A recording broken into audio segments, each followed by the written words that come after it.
বিয়ে শাদী করতে চাইতিস না, কেতে কি ব্যাপার? শাইলির কি কোনো শারীরিক সমস্যা আছে না?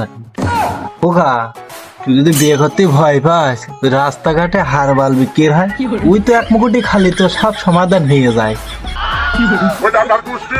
আব্বা তুমি সবসময় উলট পালট বোঝো, কোনো সমস্যা না আব্বা, সবই ঠিক আছে।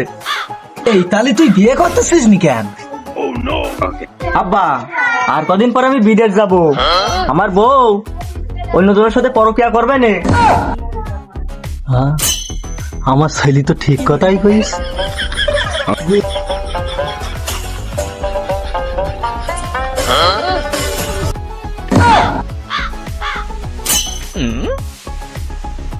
বিয়ে শাদির কথাবার্তা হচ্ছে মনে হয়। যাক, এতদিন পর রুবেল বিয়ে শাদি করছি।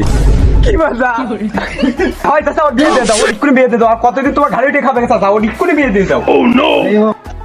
তোর বউ থাকে না, তুই আবার একজনে বিয়ে দিতে আইছিস কেন?